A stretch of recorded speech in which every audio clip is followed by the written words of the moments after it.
That I get asked, is third class allowed? Like, is third class allowed? Would someone gain admission if they have third class? I think here, what their major concern is you passing their entrance examination. I think that's like the first thing here. You having a degree, and that's if you're coming for a master's, you having a degree and passing their entrance examination. I cannot remember when I was applying for mine. I cannot remember seeing anywhere where it was stated that class isn't allowed. But to get more information on that, there's this site I always refer people to, studying.cz. So you go to studying.cz, you find out more information about it, or just go on Google, ask is third class allowed in Czech Republic? Then you see information about that. Definitely you'll see information about that. Yeah. Another question in my DM is on someone asking me if someone who is not related to them is allowed to be their sponsor. So my advice is, if someone wants to sponsor you and wants you to use the account number, the account statement to do your proof of fund, what I always advise in case of Czech Republic is that since the person is willing to help you, the person should transfer the funds into your account. That's what I advise. The person should, since the person trusts you enough and wants to really help, the person should do the transfer into your account and try like in smaller bits, up to whatever amount you're using for the proof of funds. Because sponsorship isn't allowed, especially when you're going for your masters, which means you should be you're not a kid, you are now an adult who is responsible for himself or herself. So I encourage you to ask the individual to put the monthly fund in your account, so you go in with yourself and your account statement, because you have a whole lot to convince the embassy on. So for the proof of funds, get that sorted out, then you focus on other things, talking about the interview questions and the likes of it. So I encourage. Then this leads to the question of how much is advisable for proof of fund. Concerning proof of fund, how much is advisable? When I was applying for mine, I used my proof of fund was up to the tune of about 6 million naira. So with the way the naira is what it is, I encourage you to 6 million, 7, whatever you can try and manage. Family can always support you. Put the funds in your account and stuff. Family can always support you. So try as much as you can. But that doesn't mean people who have lesser fund in their accounts have not been able to scale through and successfully pass their visa interview. So just to be on the safe side, I would repeat, have the individual who wants to sponsor you, especially when they are not family members. Even if they are family members, let them put the funds in your account. So you work with it in your bank statement. And thirdly, someone a few days ago, he has been applying for this for a few months, and the account he's supposed to use isn't active. So he just got his visa interview date, and he needs to start activating the accounts. Like the account was just dormant there, and he uses maybe once a month or twice a month or so the account is not active. So I would encourage you, if you started this process, and you know a particular account you want to use is a particular account is what you want to use. So I'd encourage you, start funding the account. Just make it active. The money does not have to be dormant. Take it and bring it out. The point is, it should be active. It shouldn't just stay dormant, because that says a lot. Among so many things that determines if you get a visa is your financial capability. Because a country will not grant you visa when they think that you don't have any fund. That means you will be a liability in the country. So the proof of fund is extremely important. So that's being that. Yeah. Another question is on rent. How much is rent? It's all dependent on the school you're applying for and their dormitory. It's also possible for you to use another school's dormitory. As I said in my previous video, I don't stay in my school's dormitory. I stay in another school's dormitory, which is more affordable. So averagely, the cheapest dormitory I know about is about I think about 3,500 Czech crown. The cheapest dormitory, about 3,500 Czech crown to about 3,500 to 4,000. That's their range, and it is Strahov College Strahov. I put the name College Strahov. It is one. I was there. I thought in my accommodation tour. You just go to my accommodation tour. You'd see it. College. It's one of the cheapest. Another cheap one is Veteranic. It's another cheap one. I also visited there too. Then another one which is in my school is Kamichka, right? Yeah, Kamichka. So it is in Czech University of Life Science. So if you among these three, these are one of the most among Cholesterol and Veteranic are like among the cheapest, among the cheapest, and they have other ones like scattered all around, all around. So you can get from the range of 4,000, 5,000, 7,005, 8,000, 10,000, depending on the standard.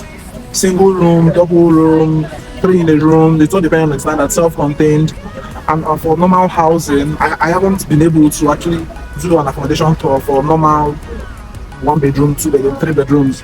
But the prices range from 7,000 Czech crown. That is minus utility. Some is plus utility, but it is always rare.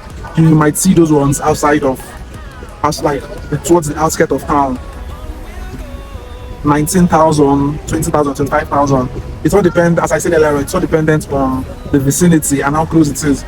Just like you have in Lagos, in Lagos, you have Lekki, you have VGC, you have Ikoyi. There are areas like that here. So if you have areas that are closer to the center of town, like in Prague 1, in Prague 2, areas in Prague 5, the possibility of seeing like low-cost buildings, the possibility is low because these areas are like close to town, close to the center, and tourists and the likes of them. As you know, the Czech Republic is we have loads of tourists regularly. So most of these accommodations are mostly reserved for tourists and people with higher income. So if you can afford it, good and fine. But I always encourage people, if you're coming as a student, you need to save as much as possible. You need to save as much as possible. So just come in straight and get a student's apartment, a student's dormitory. Start from there. Then once you are balanced and you are working, you are good to go. Another question I get asked too is concerning cost of living. The cost of living is, in my opinion, compared to so many European countries, Czech is very, very affordable. Czech Republic is extremely affordable. I'll say it over again. Czech Republic is extremely affordable. It's all about cutting your coat according to your material. So it's all about cutting your coat according to your material. I'm a minimalist. I'm a minimalist, so my major expenses are monthly, my rent, my foodstuff, my utility, my internet. I don't use Wi-Fi because it's more convenient for me. Anywhere I go, I'm dependent on myself. I don't need to start looking for Wi-Fi. The Wi-Fi is free in school and stuff, but basically that I don't use Wi-Fi. So these are just and shopping. I don't shop every month. I shop maybe in 2 months or 3 months, depending. I just go and just talking about clothing, fashion, yeah. So I just try and cut my cost as much as I can. So if you are surviving anywhere you are right now, you survive in Czech Republic. And whatever job you're doing, if you're working in a warehouse, you can find an accommodation like at the warehouse, like lowest incomes. Or working in a restaurant, you can find accommodations, and you can always find things that will help you. You know, your living, your standard of living. You can have a budget around the standard of living. That's my point. You can have a budget around your standard of living. So on that, you don't. For me, I don't think you need to worry so much. What you need to concern yourself more with is coming in. Once you've successfully come in, then I think you will be good to go. Once you find a job, the lowest of job, restaurant job, you'll be able to take care of yourself. That I know because I stay here. And someone was asking me if Czech Republic has stopped visa interview. Someone was asking me if Czech Republic has stopped visa interview. So what I tell them is, I'm sorry, the noise is crazy. So what I tell them is that this visa interview hasn't really stopped like that. So this is the scenario. Some individuals have gone for interview, and when they go for interview, their only their documents are requested to be submitted. And when they submit their documents, once it is verified, there's an okay. They tell you they'll reach out to you. So when you could be reached out to in 2 weeks time, and you'll be told to come for an interview. Then you go. You now go for an interview proper. Some have been told. So after they submit the first document, which includes the accommodation contracts, admission letter, proof of funds, they'll ask them to come. They'll reach out to them again and ask them to submit a proof of funds. Once they submit a proof of funds, like to print your account statement, balance statement again. Once you print your account statement, then the next thing they ask you to do is come for an interview. So it's been in different ways. Nobody entirely understands how it works.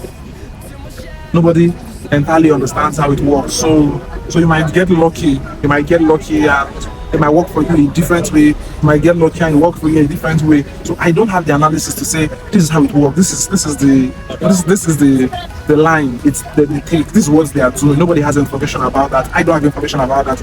And the least I want to do is give you wrong information to you. Now concerning visa application dates, it is now like a lottery thing when you have to send an email at a particular time every month. It's usually on the 15th of every month. You send it at 7 a.m. right? Yeah, send it at 7 a.m. I think send it at 8 a.m. I think it is 8 a.m. Yeah, send it at 8 a.m. Then it arrives. When it arrives, it shouldn't arrive before the time. If it arrives before the time, you're automatically disqualified. And if it arrives later than expected, it is denied. You're sent an automatic message to try again next time. So it is just quite unfortunate. I received like DMs asking me how to go about it. Is there a secret? I don't know any secret. The only thing that I know works or that has worked for someone is so they get their phone, they practice before time to understand how their network works. So they get 2 email addresses. Once they get 2 email addresses, there's one email address is receiving and the other one is sending. So in the email address, like they already have 2 devices. So the email address, the sending email address, you send at a particular time. You have your timer. You send at a particular time. Then you check when it arrives in the other email address. You take note how many seconds it took before it arrived. You jot it down. So you do that for like 10 times. Then you divide it. You have an average. That is your average. That is the average time your email arrives in the inbox. So you keep trying it at the area where you are. You keep trying. If you have several other networks, you try it several other networks, so you know how fast it arrives. I know someone that it has worked for like 2 times. Yes. So this is just the only thing I know.